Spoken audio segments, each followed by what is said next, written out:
Welcome to KAS Economics Hub, deciphering economics for competitive exams. അങ്ങനെ 1950 March 15 നമ്മുടെ government of ഇന്ത്യയിലെ socio economic development ഉറപ്പുവരുത്താനായിട്ട് ഒരു body രൂപീകരിച്ചു.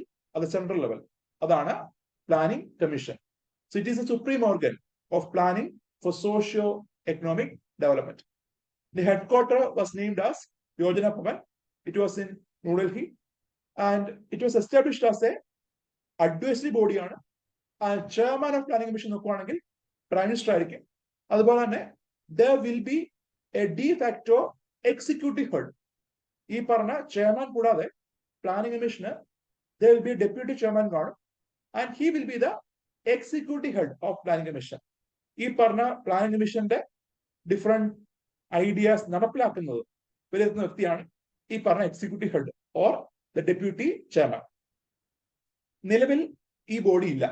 അതിന് കാരണം 2014 ഓഗസ്റ്റ് 17 നമ്മുടെ ഗവൺമെന്റ് ഓഫ് ഇന്ത്യ പ്ലാനിംഗ് കമ്മീഷനെ അബോളിഷ് ചെയ്തു.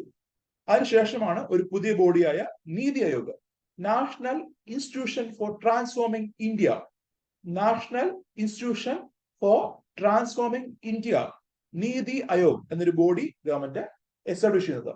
സോ നീതി ആയോഗ് വരുന്ന എന്നാണ് ജനുവരി 1, 2015 നീതി ആയോഗ് എസ്റ്റാബ്ലിഷ് ചെയ്യുന്നത്. And we can see planning commission ഒരു നോൺ കോൺസ്റ്റിറ്റ്യൂഷണൽ നോൺ സ്റ്റാറ്റ്യൂട്ടറി ബോഡിയാണ്. നോൺ കോൺസ്റ്റിറ്റ്യൂഷണൽ എന്താ? ഭരണഘടനയിൽ പ്ലാനിംഗ് കമ്മീഷനെ പറ്റി പ്രതിപാദിക്കുന്നില്ല. അതുപോലെ നോൺ സ്റ്റാറ്റ്യൂട്ടറി എന്ന് പറഞ്ഞാൽ എന്താ? നിയമപരമായി സർക്കാർ പാർലമെന്റിൽ പാസ്സാക്കുന്ന അല്ലെങ്കിൽ സർക്കാർ നിയമസഭ പാസ്സാക്കുന്ന ഒരു നിയമവഴിയല്ല പ്ലാനിംഗ് കമ്മീഷൻ വരുന്നത്. പക്ഷെ നമ്മൾ നേരത്തെ കണ്ട GST കൗൺസിൽ ആർട്ടിക്കിൾ 279A ഭരണഘടനയിൽ പറയുന്ന ആർട്ടിക്കിൾ 279A പ്രകാരമാണ് GST കൗൺസിൽ എസ്റ്റാബ്ലിഷ് ചെയ്യുന്നത്. സോ GST കൗൺസിൽ എന്താ? ഒരു ഭരണഘടനാ ബോഡിയാണ്. അതുപോലെ തന്നെ നമ്മൾ കണ്ട KIIFB, Kerala infrastructure investment fund board, KIIFB എന്തൊരു ബോഡിയാണ്? ഒരു സ്റ്റാറ്റ്യൂട്ടറി ബോഡിയാണ്. കാരണം എന്താ? കേരള നിയമസഭ പാസാക്കിയ Kerala infrastructure investment fund board act പ്രകാരമാണെന്ത് കിഫ്ബി എസ്റ്റാബ്ലിഷ് ചെയ്തത്. നേരെ മറിച്ച് ഇത് കൂടാതെ സർക്കാരിന് എന്ത് ചെയ്യാം? ചില ബോഡീസിനെ എസ്റ്റാബ്ലിഷ് ചെയ്യാൻ പ്രൊവിഷൻ ഉണ്ട്. ബൈ ക്യാബിനറ്റ് റെസൊല്യൂഷൻ, മന്ത്രിസഭ പാസാക്കുന്ന പ്രമേയം വഴി, മന്ത്രിസഭ പാസാക്കുന്ന തീരുമാനപ്രകാരം എന്ത് ചെയ്യാം? They can establish a body. അതാണെന്ത്? Non constitutional non statutory body. നമ്മൾ കാണുന്ന പ്ലാനിംഗ് കമ്മീഷൻ അതുപോലെ നീതി ആയോഗ് ഇവയെല്ലാം എന്താണ്? നോൺ കോൺസ്റ്റിറ്റ്യൂഷണൽ നോൺ സ്റ്റാറ്റ്യൂട്ടറി ബോഡിയാണ്. അതുകൊണ്ട് തന്നെ ഇവയെ അബോളിഷ് ചെയ്യാനായിട്ട് ഈ പറഞ്ഞ non constitutional non statutory body കൊണ്ട് തന്നെ അവയെ അബോളിഷ് ചെയ്യാൻ വേണ്ടിയിട്ട് പാർലമെന്റിന്റെ അനുമതി ആവശ്യമില്ല. സർക്കാരിന് മറ്റൊരു ക്യാബിനറ്റ് റെസൊല്യൂഷൻ വഴി, മറ്റൊരു ക്യാബിനറ്റ് മന്ത്രിസഭ പ്രമേയം വഴി എന്ത് ചെയ്യാം? ആ ബോഡിയെ അബോളിഷ് ചെയ്യാം. അങ്ങനെ എസ്റ്റാബ്ലിഷ് ചെയ്യുമ്പോഴും അബോളിഷ് ചെയ്യുമ്പോഴും സർക്കാരിന്റെ ഒഫീഷ്യൽ ഗസറ്റില് എന്ത് ചെയ്യണം? അത് പബ്ലിഷ് ചെയ്യണം എന്ന് മാത്രമേ ഉള്ളൂ. അതല്ലാതെ ഒരു നിയമം എന്ത് ചെയ്യണ്ട? പാസ്സാക്കണ്ട. ഭരണഘടനാ ബോഡിയാണെങ്കിൽ അതിനെ അബോളിഷ് ചെയ്യണമെങ്കിൽ എന്ത് വേണം? സർക്കാരിന് ഭരണഘടനാ ഭേദഗതി നടത്തേണ്ടി വരും. നേരെ മറിച്ച് സ്റ്റാറ്റ്യൂട്ടറി ബോഡിയാണെങ്കിൽ ഒരു സ്റ്റാറ്റ്യൂട്ട്, ഒരു ലോ എന്ത് ചെയ്യണം? അതിനുവേണ്ടി പാസ്സാക്കേണ്ടി വരും. എന്നാൽ non constitutional non statutory body ആണെങ്കിൽ ഇത് രണ്ടും ആവശ്യമില്ല. The first chairman of Planning Commission നോക്കുവാണെങ്കിൽ it is Jawaharlal Nehru ആണ്, because he was the then Prime Minister of India. The first deputy chairman Gulzar Nandayana. The last chairman Narendra Modi. The last deputy chairman Mandeep Singh Ahluwalia. And this Planning Commission was called as parallel cabinet and fifth year of the coach. So this was the criticism of Planning Commission. കുഴപ്പമെന്ന് വെച്ച് കഴിഞ്ഞാൽ നമ്മുടെ സർക്കാരിന്റെ main decision making body ഏതാണ്? Cabinet ആണ്. So ഈ planning കമ്മീഷന്റെ പല തീരുമാനങ്ങളും ക്യാബിനറ്റിനെ മറികടക്കുന്നതായിരുന്നു. ക്യാബിനറ്റിന് ഒരു റെലവൻസ് എന്താ? കുറയുകയായിരുന്നു. So planning commission when it was established, it was overtaking the function of cabinet. സർക്കാർ ക്യാബിനറ്റിന്റെ പ്രവർത്തനത്തെ മറികടക്കുന്ന രീതിയിൽ, അതിനെ അണ്ടു ചെയ്യുന്ന രീതിയിലായിരുന്നു എന്ത് ഈ പ്ലാനിംഗ് കമ്മീഷന്റെ പല പ്രവർത്തനവും. സോ അതുകൊണ്ട് തന്നെ ക്രിട്ടിക്കലായിട്ട് പറയുന്ന ഒന്നാണ് പാരലൽ ക്യാബിനറ്റ്. ഒരു സമാന്തര ക്യാബിനറ്റ് ആയിട്ട് പ്ലാനിംഗ് കമ്മീഷൻ ആക്ട് ചെയ്യുമായിരുന്നു. സോ പ്ലാനിംഗ് കമ്മീഷൻ ചെയർ ചെയ്യുന്ന ആരാണ്? പ്രൈം മിനിസ്റ്റർ ആണ്. ക്യാബിനറ്റ് ചേർന്ന ആരാണ്? പ്രൈം മിനിസ്റ്റർ ആണ്. അതുകൊണ്ട് തന്നെ സമാന്തര ക്യാബിനറ്റ് ആയിട്ട് പ്ലാനിംഗ് കമ്മീഷൻ പലപ്പോഴും ആക്ട് ചെയ്യുന്നുവെന്ന് പലരും ഡിസ്കസ് ചെയ്തു. അതുപോലെ തന്നെ ഫിഫ്ത് വരുന്നത് കോച്ച്. നമുക്കറിയാം ഒരു കോച്ച് എടുക്കുവാണെങ്കിൽ അതിന് 4 വീലാണ് ഉള്ളത്, ഇല്ലേ? ട്രെയിൻ കോച്ച് എടുക്കുന്ന 4 വീലുണ്ട്. ഫിഫ്ത് എന്ന് പറയുമ്പോൾ എന്താ? അധികം പറ്റല്ലേ? So planning commission is creating hindrances in administration. സർക്കാരിന്റെ ഭരണനിർവഹണത്തിൽ പ്ലാനിംഗ് കമ്മീഷൻ ഒരു ഹിൻഡ്രൻസ് ക്രിയേറ്റ് ചെയ്യുന്നുവെന്ന് പലരും അഭിപ്രായപ്പെട്ടു. And that is why it is called as parallel cabinet, and fifth were the coach, etc. And now we can see what are the objectives of economic planning as per planning commission. So നമ്മള് planning എന്തെന്ന് പറഞ്ഞു. Planning എന്ന് പറഞ്ഞാൽ എന്താണ്? ഒരു propose list of goals specific time പീരീഡിൽ achieve ചെയ്യാൻ government ശ്രമിക്കുന്നു. And while doing this government is trying to effectively utilise the minimum resources in the country. ഒരു കൺട്രിയിലെ പരിമിതമായ വിഭവങ്ങൾ ഉപയോഗിച്ചുകൊണ്ട് ഒരു നിശ്ചിത ലക്ഷ്യം അച്ചീവ് ചെയ്യാൻ ഗവൺമെന്റ് ശ്രമിക്കുകയാണ്. അതാണ് ഈ പ്ലാനിംഗ് എന്ന് പറഞ്ഞത്, പ്ലാനിംഗ് പ്രോസസ് എന്ന് പറഞ്ഞത്. ആൻഡ് നമ്മുടെ പ്ലാനിംഗ് കമ്മീഷൻ എക്കണോമിക് പ്ലാനിങ്ങിനെ ഡിഫൈൻ ചെയ്യുന്നുണ്ട്. As per the planning commission, economic planning can be defined as the utilization of countries' resources for developmental activities in accordance with national priorities. So ദേശീയ താല്പര്യത്തിനനുസരിച്ച് നമ്മുടെ വികസന പ്രവർത്തനങ്ങൾക്ക് വേണ്ടിയിട്ട് ഇന്ത്യയിലെ റിസോഴ്സിനെ എഫക്റ്റീവ് ആയിട്ട് എന്ത് ചെയ്യുക? യൂട്ടിലൈസ് ചെയ്യുക. ഇതാണ് പ്ലാനിംഗ്, സാമ്പത്തിക ആസൂത്രണം എന്ന് പ്ലാനിംഗ് കമ്മീഷൻ ഡിഫൈൻ ചെയ്യുന്നത്. സോ എന്താ പ്രധാനമായും ലക്ഷ്യം വെക്കുന്നത്? ഈ പറഞ്ഞ പ്ലാനിങ് പ്രധാനമായും ലക്ഷ്യം വെക്കുന്നത് ഒരു കൺട്രിയുടെ ഡെവലപ്മെന്റ് ആണ്, ഗ്രോത്ത് അല്ല, ഒരു കൺട്രിയുടെ ഡെവലപ്മെന്റ് ആണ്. സോ നമ്മൾ ആദ്യം പഠിച്ചതാണ് എന്താണ് ഡെവലപ്മെന്റ്, എന്താണ് ഗ്രോത്ത് എന്ന്. സോ ഗ്രോത്ത് എന്ന് പറയുമ്പോൾ ഒരു യൂണിഡയറക്ഷണൽ കൺസെപ്റ്റ് ആണ്. നേരെ മറിച്ച് ഡെവലപ്മെന്റ് എന്ന് പറയുമ്പോൾ it is A multi dimensional concept ആണ്. ഈ പറഞ്ഞ ഗ്രോത്ത് മാത്രമല്ല, അന്ന് ഞാൻ ഒരു സ്റ്റേറ്റ്മെന്റ് പറഞ്ഞിരുന്നു, growth is only a necessary condition for economic development, but not sufficient for economic development. Growth ആവശ്യമാണ്, എന്നാൽ ഗ്രോത്ത് മാത്രം, അല്ലെങ്കിൽ ഈ പറഞ്ഞ ഡെവലപ്മെന്റ് ഉണ്ടാവണമെങ്കിൽ ഗ്രോത്ത് മാത്രം മതിയാവില്ല. സോ സാമ്പത്തിക പുരോഗതി എന്ന് പറയുമ്പോൾ, അല്ലെങ്കിൽ എക്കണോമിക് ഡെവലപ്മെന്റ് എന്ന് പറയുമ്പോൾ ഒരു ഹയർ റോഡിൽ നമ്മൾ ചിന്തിക്കേണ്ട കാര്യമാണ്. ആൻഡ് ഇതാണ് എക്കണോമിക് ഡെവലപ്മെന്റ് ആണെന്ത് നമ്മുടെ പ്ലാനിംഗ് കമ്മീഷൻ പ്രധാനമായിട്ടും ഫോക്കസ് ചെയ്യുന്നത്. So as per the planning commission, the objectives of planning can be of 4. 4 എണ്ണമാണ് ഒബ്ജക്റ്റീവ്സ് പറയുന്നത്.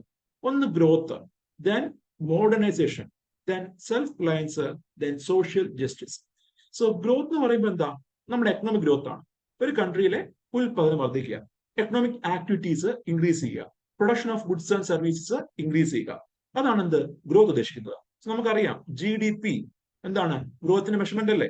So growth means it is aiming to increase the economic activity. It is aiming to increase the production of goods and services in the domestic territory of country. Then the second is modernization. So modernization need to be discussed in 2 angles. Social level modernization ഉണ്ട്, അതുപോലെ technological modernisation ഉണ്ട്.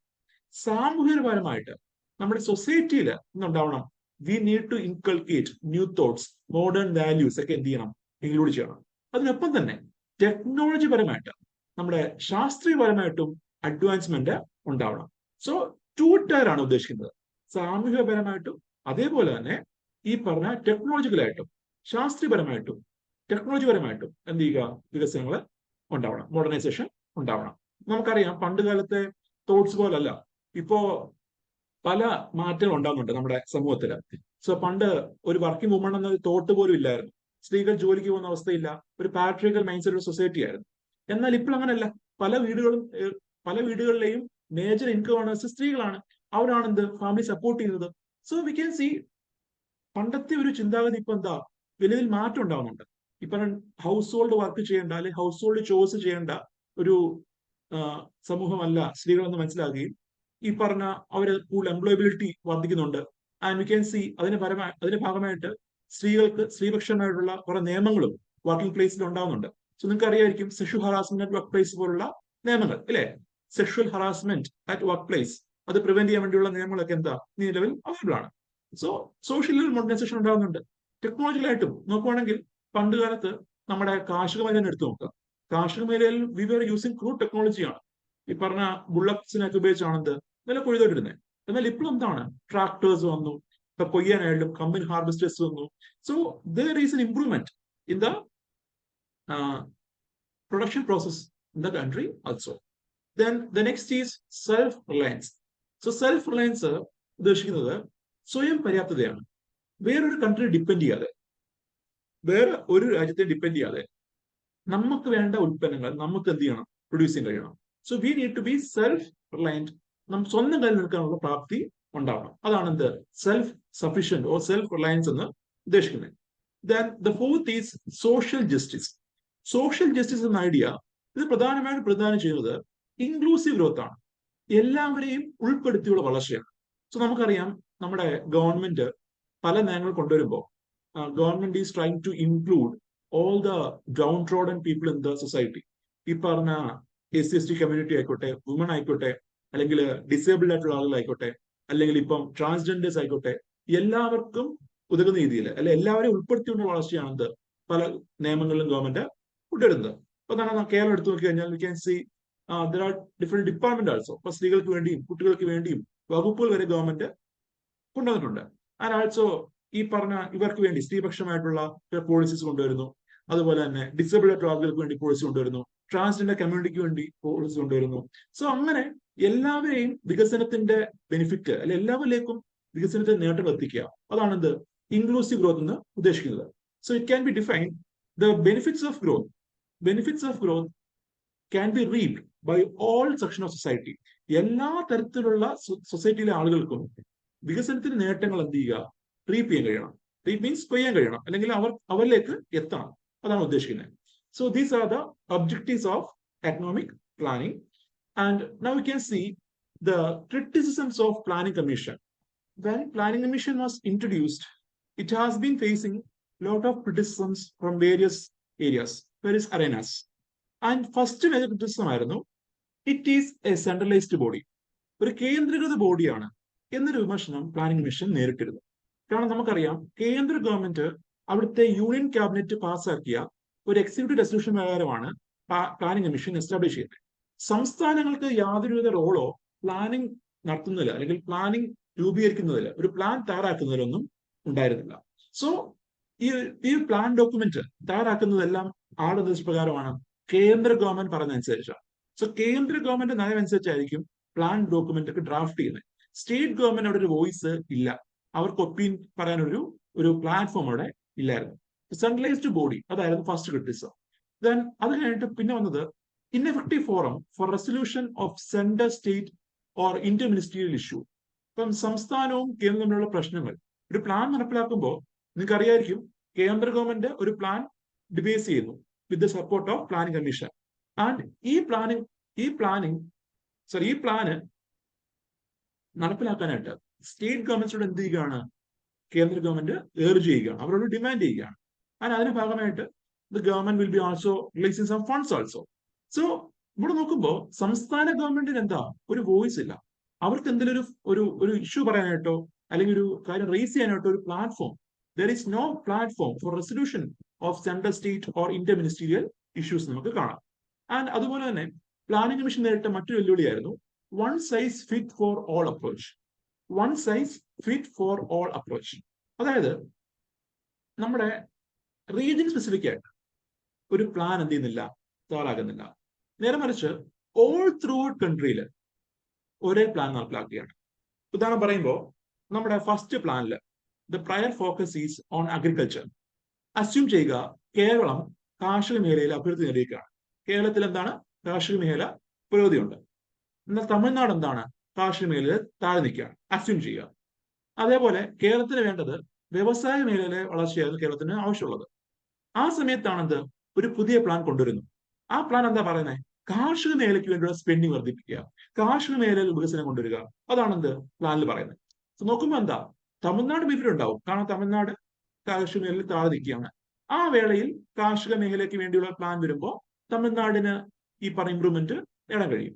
എന്നാൽ കേരളത്തിൽ എന്താണ്, already we are സെന്നിത്തല്ല, already we have a better agriculture എന്ന് വിചാരിക്കുക.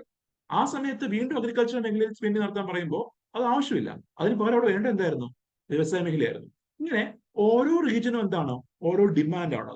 ഓരോ പ്രദേശത്തിനും ഓരോ ആവശ്യമുള്ളത്. ആ ആവശ്യമൊന്നും പ്ലാനിംഗ് കമ്മീഷൻ പരിഗണിക്കുന്നില്ല.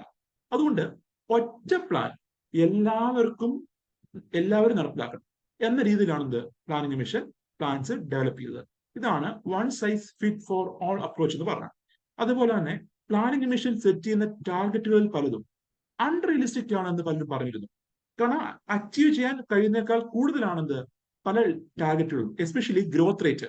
ഇപ്പം ഗ്രൗണ്ട് റിയാലിറ്റി അറിയാതെ, അല്ലെങ്കിൽ നമ്മുടെ എക്കണോമിയിലെ കറന്റ് സിറ്റുവേഷൻ അറിയാതെ പല ഗ്രോത്ത് റേറ്റുകളും പ്ലാനിംഗ് കമ്മീഷൻ ഫിക്സ് ചെയ്യുന്നുവെന്ന് പലരും വിമർശിച്ചു. സോ ഗ്രോത്ത് റേറ്റ് എന്ന് പറയുമ്പോൾ എല്ലാ 5 വർഷം കൂടുമ്പോഴും എത്രയായിരിക്കണം ആവറേജ് ഗ്രോത്ത് എന്ന് പ്ലാനിംഗ് കമ്മീഷൻ ഓരോ പ്ലാനിലും പറയുന്നുണ്ട്. അത് നോക്കുവാണെങ്കിൽ ഇന്ത്യയിൽ 5 ഇയർ പ്ലാൻ ആണ്, അല്ലെ, പഞ്ചവത്സര പദ്ധതിയാണ് ഇത് നടപ്പിലാക്കുന്നത്. സോ ഈ ആവറേജ് ഗ്രോത്ത് ഫിക്സ് ചെയ്യുമ്പോൾ നമുക്കറിയാം ഒരു കൺട്രിയുടെ ഗ്രോത്ത് ഡിപ്പെൻഡ് ചെയ്യുന്നത് ഒരൊറ്റ ഫാക്ടറിനെ അല്ല, മൾട്ടിപ്പിൾ ഫാക്ടേഴ്സിനെ ഡിപ്പെൻഡ് ചെയ്യുന്നുണ്ട്. ഗ്ലോബൽ ഇവന്റ്സ് പലപ്പോഴും എന്താ എക്കണോമി ഇമ്പാക്ട് ചെയ്യും. സോ ഇതൊന്നും എന്ത് ചെയ്യുന്നില്ല, പ്ലാനിംഗ് കമ്മീഷൻ കൺസിഡർ ചെയ്യുന്നില്ല എന്ന് അറിഞ്ഞിരിക്കുക. സോ ചില സമയങ്ങളിലൊക്കെ പ്ലാനിങ്ങിന്റെ ടാർഗറ്റ്സ് അൺറിയലിസ്റ്റിക് ആണെന്ന് പലരും വിമർശിച്ചു.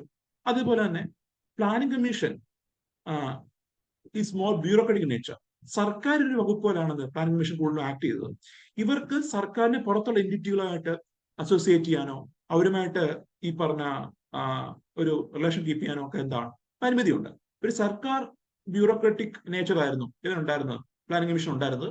അതുകൊണ്ട് തന്നെ lack of expertise, domain knowledge, access to think tank outside government ഒക്കെ എന്താ പരിമിതമായിരുന്നു എന്ന് കാണാൻ കഴിയും. ആ നീതിയോഗനല്ല, നീതിയോഗനകത്ത് വി ക്യാൻ സി ഈ പറഞ്ഞ പുറത്തുനിന്ന് ആൾക്കാരൊക്കെ എന്ത് ചെയ്യാം, പ്രത്യേക ക്ഷണിതാക്കളൊക്കെ വിളിക്കാം. അതുപോലെ തന്നെ എക്സ്പേർട്സ് ഇൻ ഡിഫറെന്റ് ഏരിയസിനൊക്കെ എന്ത് ചെയ്യാം, വിളിക്കാം.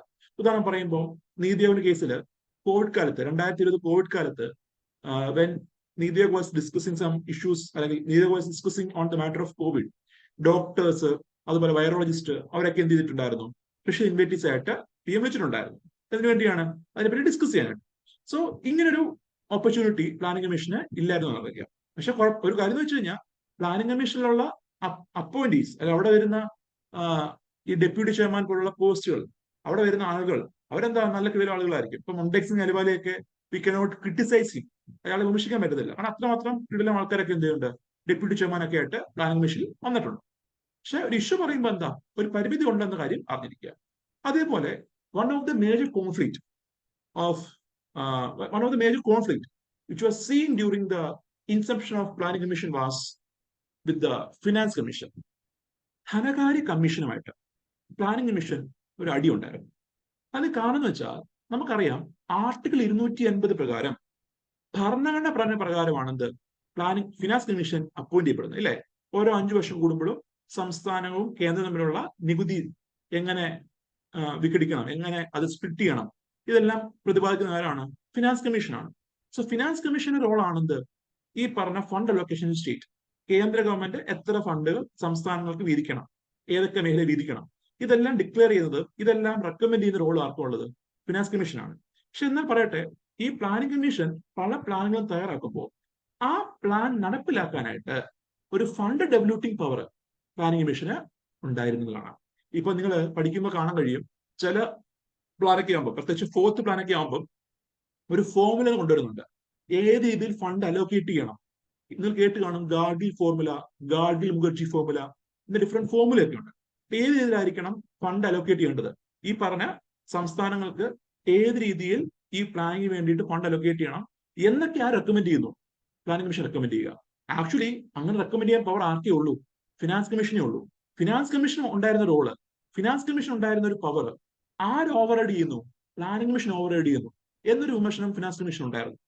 കാരണം ഫിനാൻസ് കമ്മീഷൻ ആണ് പൊതുവിലെല്ലാം റെക്കമെൻഡ് ചെയ്യുന്നു, ഈ പറഞ്ഞ ഫണ്ട് ലൊക്കേഷനും അതുപോലെ ഡിവല്യൂഷൻ of central divisible pool of ടാക്സും എല്ലാം പറയുന്നത്. അതിനിടയ്ക്കാണെന്ത്, പ്ലാനിംഗ് കമ്മീഷൻ അധികം പറ്റായിട്ട് പോയിട്ട് ഈ പറഞ്ഞ പ്ലാൻ നടപ്പിലാക്കാൻ വേണ്ടിയിട്ട് ഇന്ന രീതി ഫണ്ട് അലൊക്കേറ്റ് ചെയ്യണം, ഇതൊക്കെ നോക്കിയിട്ട് എന്ത് ചെയ്യുക, ഫണ്ട് പൂൾ ചെയ്യണം എന്ന് റെക്കമെൻഡ് ചെയ്യുന്നത്. സോ ഗവൺമെന്റ് നോക്കുന്നത് എന്തായിരിക്കും? പ്ലാനിംഗ് കമ്മീഷൻ ആയിരിക്കും കൂടുതൽ ഫോക്കസ് ചെയ്യുന്നത്. കാരണം ചെയർമാൻ ആരാണ്? പ്ലാനിംഗ് കമ്മീഷന്റെ പ്രൈം മിനിസ്റ്റർ ആണ്. സോ അതുവഴി പലപ്പോഴും ഫണ്ട് അലൊക്കേറ്റ് ചെയ്യപ്പെടുന്നു. അങ്ങനെ വരുമ്പോ എന്താ, ഫിനാൻസ് കമ്മീഷന്റെ റോള് എന്താ, അത് ഓവർറൈഡ് ചെയ്യുന്നതായിട്ട് ഫിനാൻസ് കമ്മീഷൻ പലപ്പോഴും പരാതിപ്പെട്ടു. ഇതായിരുന്നു എന്ത്, the conflict with the finance commission. So these where the criticisms of planning commission എന്ന് കാണാൻ കഴിയും. And now we can see a body which is called as NDC, national development council. നമ്മുടെ planning commission 1950 വന്നു. 51 ആദ്യ പ്ലാനും introduce ചെയ്യുന്നുണ്ട്. അതിനുശേഷമാണ് സംസ്ഥാനങ്ങൾക്കും ഒരു പാർട്ടിസിപ്പേഷൻ വേണം. സംസ്ഥാനങ്ങളും സെൻട്രൽ തമ്മിലുള്ള ചർച്ചകൾക്ക് വേണ്ടിയിട്ട് ദർ നീഡ്സ് എൻ ഏജൻസി എന്നൊരു ഡിമാൻഡ് വരുന്നു. അങ്ങനെ 1952 മറ്റൊരു റെസൊല്യൂഷൻ പ്രകാരം, മറ്റൊരു ക്യാബിനറ്റ് റെസൊല്യൂഷൻ പ്രകാരം ഗവൺമെന്റ് എസ്റ്റാബ്ലിഷ് ചെയ്യുന്ന ബോഡിയാണ് national development council. It was establish during August 6, 1952. And ഇതിനെപ്പറ്റി നിലവിലെ സ്ഥിതി പറയുകയാണെങ്കിൽ current it is observed that NDCയുടെ പ്രവർത്തകർ, NDCയിലെ സ്റ്റാഫുകളെല്ലാം നീതി ഗവൺമെന്റ് അസോസിയേറ്റ് എന്ന് പറഞ്ഞേക്കുന്നത്. ഒഫീഷ്യലി ഗവൺമെന്റ് ഇതിനെ അബോളിഷ് ചെയ്തിട്ട് എവിടെയും കണ്ടില്ല. പക്ഷെ ഇറ്റ് ഈസ് സെഡ് ദാറ്റ് NDCയുടെ സ്റ്റാഫുകൾ അല്ലെ NDCയിലുള്ള പ്രവർത്തനം എല്ലാം ഇപ്പോ നീതി ആയോഗുമായിട്ട് ബന്ധപ്പെട്ടിരിക്കുന്നതാണ് അറിയാൻ സാധിക്കുന്നത്. ആൻഡ് യു ക്യാൻ സി 1952 ഇത് എസ്റ്റാബ്ലിഷ് ചെയ്യുമ്പോൾ ഇതിന്റെ മെയിൻ എയിം എന്താണ്? To act as a bridge between central, state and planning commission. Planning കമ്മീഷനും സംസ്ഥാന ഗവൺമെന്റും അതേപോലെ കേന്ദ്ര ഗവൺമെന്റിനും ഇടയിലുള്ള ഒരു പാലമായിട്ട് ആക്ട് ചെയ്യുക. അതായിരുന്നു എന്ത് NDCയുടെ പ്രധാനപ്പെട്ട റോൾ എന്ന് പറഞ്ഞത്. And you can see it was also presided by prime minister ആണ്. ആൻഡ് ഇൻ ദിസ് NDCയുടെ മെമ്പേഴ്സ് നോക്കുവാണെങ്കിൽ പ്രൈം മിനിസ്റ്റർ ഉണ്ട്. 1967 മുതൽ എല്ലാ ക്യാബിനറ്റ് മന്ത്രിമാരുണ്ട്. Then CMs of all state, then members of planning commission, administrators of UTs, ഇവരെല്ലാം ഈ പറഞ്ഞ NDCയുടെ മെമ്പേഴ്സ് എന്നാണ് ഇരിക്കുക. സോ സ്റ്റേറ്റ് ലെവലും സെൻട്രൽ ലെവലും പാർട്ടിസിപ്പേഷൻ ഉറപ്പുവരുത്തുന്ന ഒരു ഏജൻസിയാണ് എന്ത് NDC. And you can C post the introduction or post the inception of this NDC, we could see NDC was made the final authority who approves the planning in India. ഇന്ത്യയിലെ ഒരു plan approve ചെയ്യുന്ന final authority ആയിട്ട് government എന്ത് ചെയ്തു? NDCയെ മാറ്റി. So 1952 NDC വന്ന ശേഷം we can see NDC was made the final authority to approve the 5-year long policy document, അല്ലെങ്കിൽ 5-year plan document അപ്രൂവ് ചെയ്യുന്ന ഒരു ഏജൻസി ആയിട്ട് NDCയെ മാറ്റി. ഇതിന്റെ പ്രോസസ് നോക്കുവാണെങ്കിൽ ഇനിഷ്യലി ആദ്യഘട്ടത്തിൽ നമ്മുടെ കേന്ദ്ര ഗവൺമെന്റ് പ്ലാനിംഗ് കമ്മീഷനിലെ മെമ്പേഴ്സിനോട് സർക്കാർ അജണ്ട ഡിമാൻഡ് ചെയ്യും. സർക്കാർ അജണ്ട പറയും. അതായത് നിങ്ങൾ അടുത്ത തവണ പ്ലാൻ തയ്യാറാക്കുമ്പോൾ ഏതൊക്കെ മേഖല നിങ്ങൾ നോക്കണം? കാർഷിക മേഖലയാണോ, വ്യവസായിക മേഖലയാണോ, അല്ലെങ്കിൽ ഇൻഫ്രാസ്ട്രക്ചർ ആണോ? So which are the focus areas to be, which are the core areas to be focused എന്നെന്ത് ചെയ്യും? ഗവൺമെന്റ് ആദ്യം അവരോട് ഡിമാൻഡ് ചെയ്യും, അല്ലെ അവരോട് നിർദ്ദേശിക്കും, റെക്കമെൻഡ് ചെയ്യും. ആൻഡ് ഈ നിർദ്ദേശപ്രകാരമായിരിക്കും എന്ത് പ്ലാനിംഗ് കമ്മീഷനിലെ സ്റ്റാഫ്, അവിടുത്തെ members with the support of deputy chairman അവരെന്ത് ചെയ്യുന്നു? ഡ്രാഫ്റ്റ് പ്ലാൻ തയ്യാറാക്കുന്നു. സോ ഇനിഷ്യലി എന്താണ്? ഗവൺമെന്റ് ഡിക്റ്റേറ്റീവ് ആണ്, നിങ്ങൾ ഏതൊക്കെ മേഖല ഫോക്കസ് ചെയ്യണം. അതിനുശേഷം ഈ പറഞ്ഞ planning commission members will prepare a draft plan. And ഈ draft plan it will be send to union cabinet. കേന്ദ്ര മന്ത്രിസഭയ്ക്ക് എന്ത് ചെയ്യും? ഈ പറഞ്ഞ ഡ്രാഫ്റ്റ് പ്ലാൻ അയച്ചു കൊടുക്കും. ആൻഡ് അവരെന്ത് ചെയ്യാം?